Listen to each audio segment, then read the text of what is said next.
So introducing Saki is not an easy task because she has a resume with plenty of professional experiences. And maybe to make a long story short, she has been doing some research and work in the biotech industry for 10 years, and then she decided to continue to pursue, to follow her passion in art, and to become a full-time artist, professional artist. And she is going to present some work done in Austria at the Science and Technology Institute, right? Thanks for the introduction. I'm Saki, and I'm going to talk about some art that's used to promote sustainable scientific research. So, this actually, he already introduced me, so I don't really need the slide. But the slide does have my QR code to my website. If you want to look at more of my art, scan the code, because this presentation is actually not going to show too much of my art.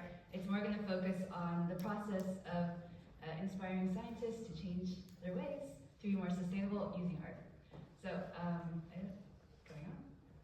So, this project is a collaboration between me and the ISTA Sustainability Group. ISTA is Institute of Science and Technology Austria, and the Sustainability Group is partnered with Green Labs Austria, which is basically Labos 1point5, but in Austria instead of France.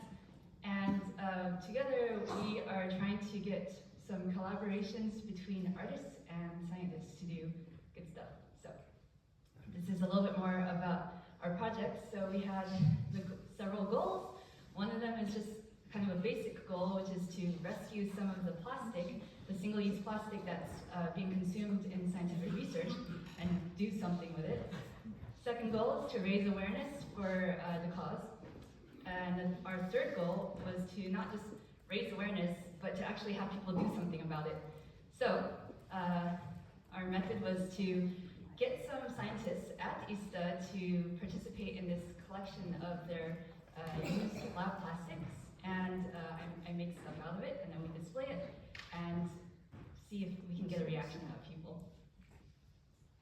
So why did we choose art? So I'm just going to go through a few of the shortcomings of conventional methods used to raise awareness for sustainable science.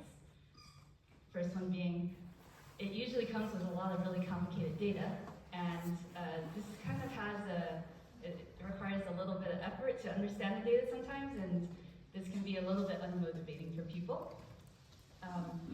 Another problem is people might see it and go like, okay, now I get it.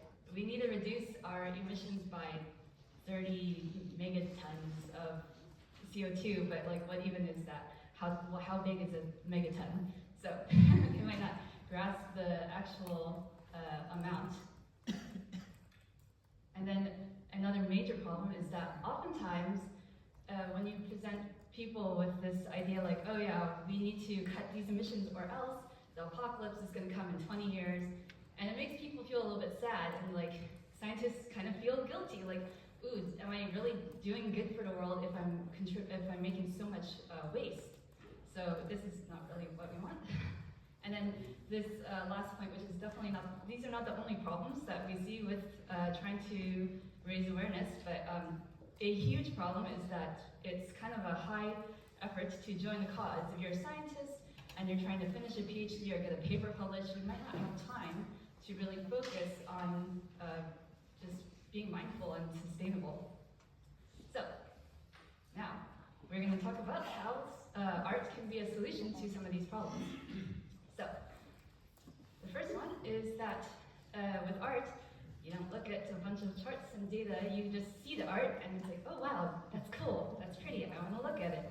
And the message is usually pretty clear without the need for explanation. But if they are interested in art and they want to learn more, then they can get access to all of this complicated data. So the next benefit is that the physical size of the artwork makes it really clear what the scale is.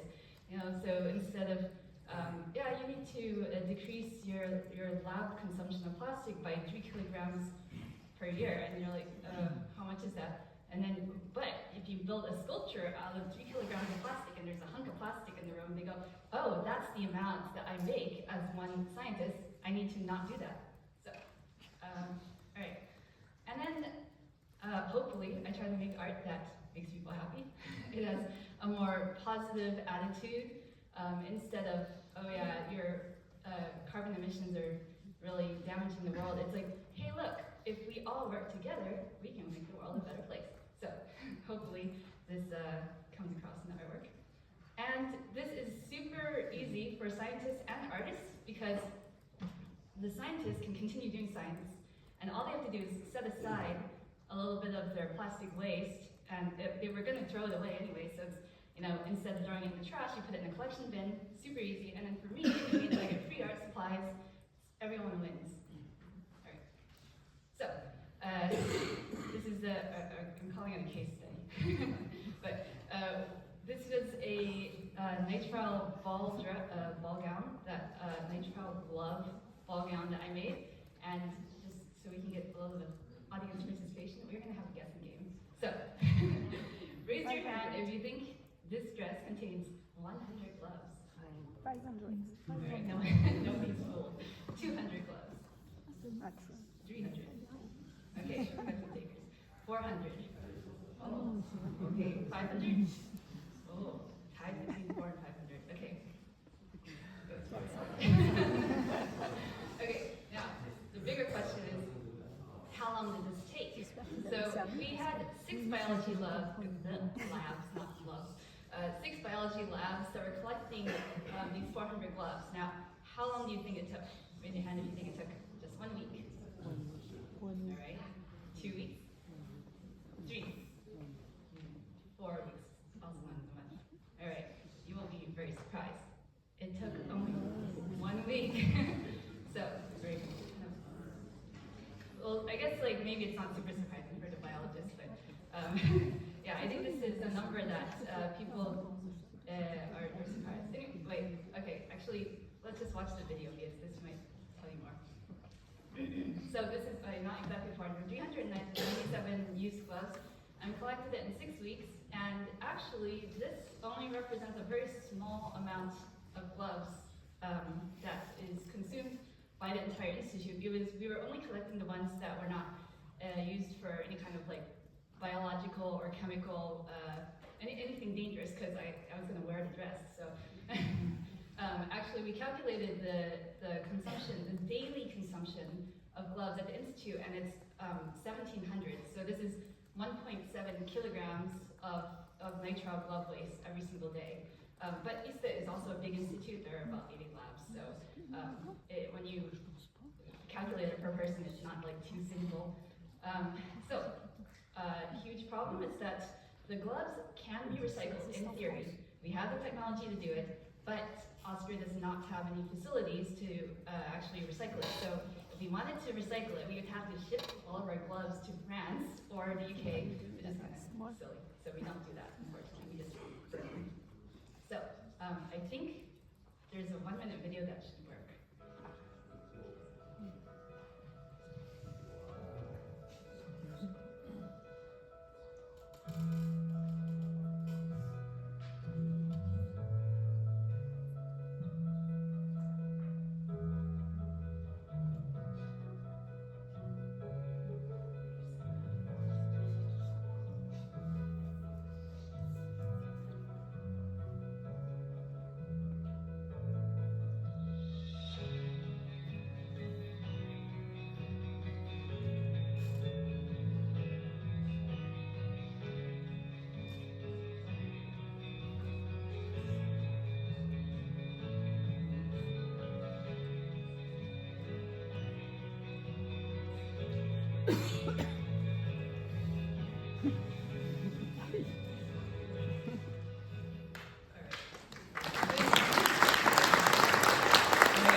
This was debuted at the Vienna Ball of Sciences, and so this was great because it was a high visibility event, and it was the exact target audience that we wanted. And we actually also got the attention of some medical field workers who are like, oh, we also use a lot of gloves. And so this was a success in terms of exposure,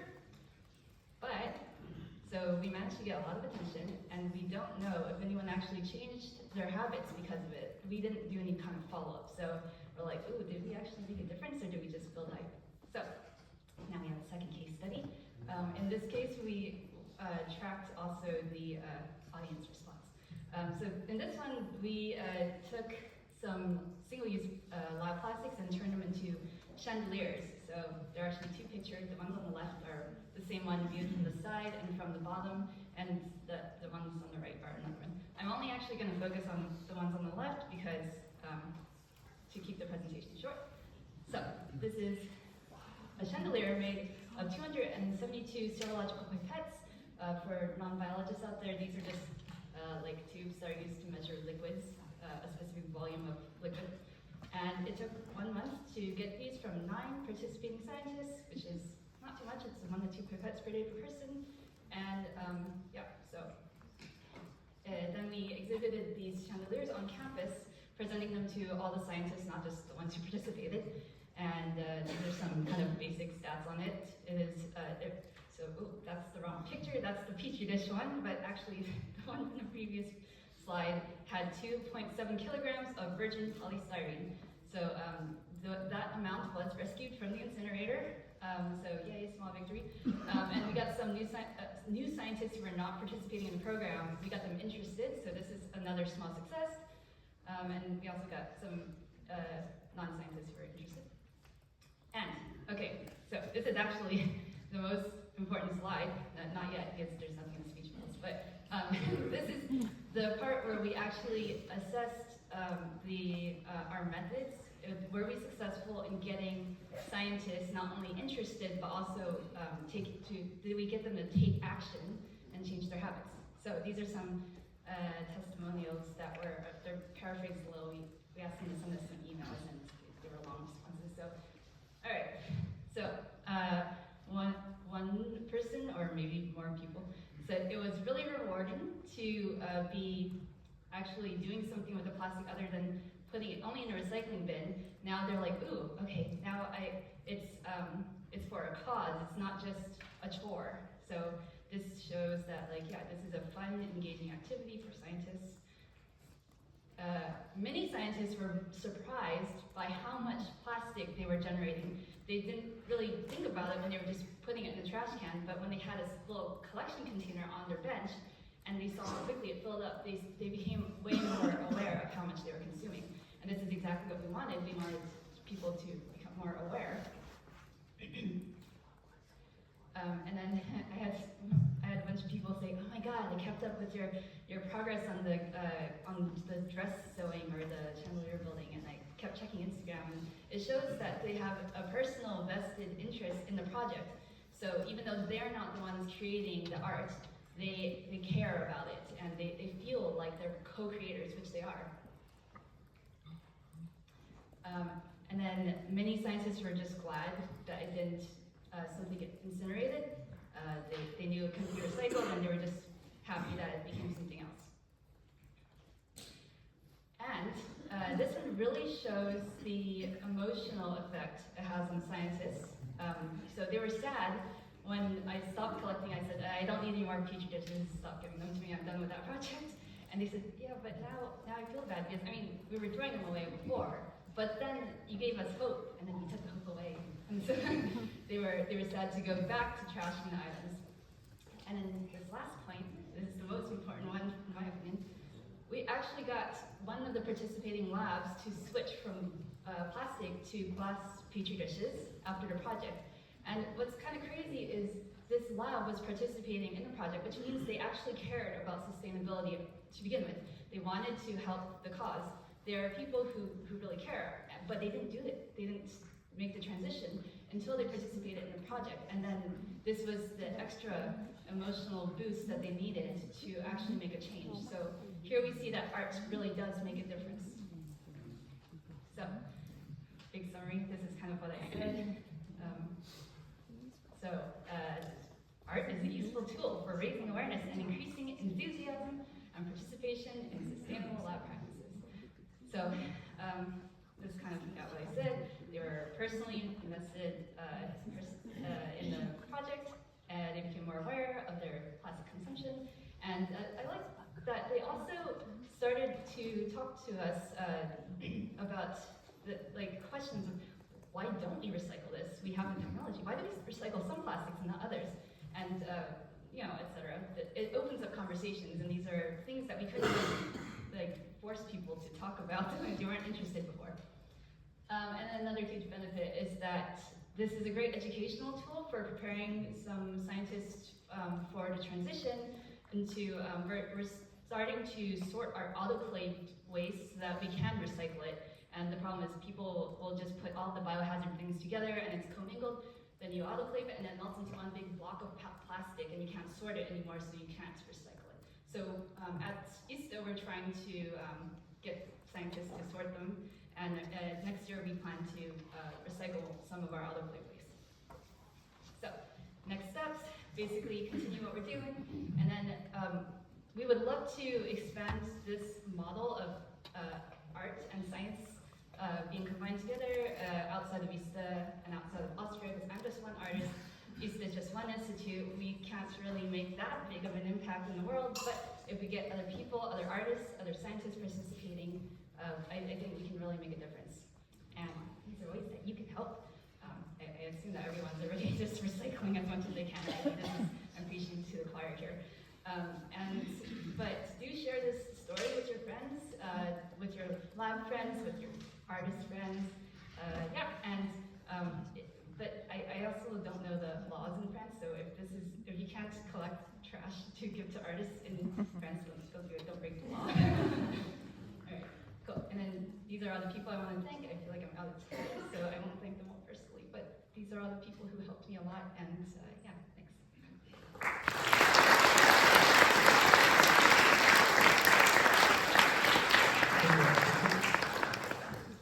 So we have time for 2 questions.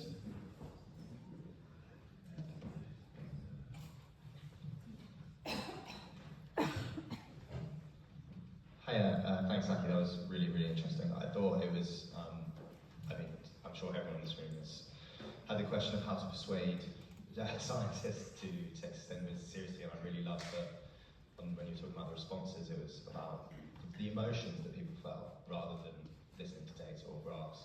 I'm curious what other sort of, quirks of people's psyches you think that art could tap into around this area. Essentially, I'm asking what future projects are, but yeah, if there are any specific areas you think we could take advantage of on a more emotional, artistic, creative level. Well, the hope, and the hope is that this change will start small. It's going to start with the participating scientists. And then eventually we also want to reach non-scientists and with the grander goal of reaching policymakers. So when there's a social, like a collective emotional push for governmental institutional change, then I think this is where a big difference is made. You know, we start small and there's a snowball effect. And so yeah, that's, and you asked about future projects also, or did I answer the question? Okay. Cool. Okay. There's a short question in the chat, maybe, asking how it feels to wear some gloves. It's very warm. It can get kind of sweaty, but I did put a layer of upcycled denim cotton on the lining so it wouldn't be too gross. Thank you again for this inspiring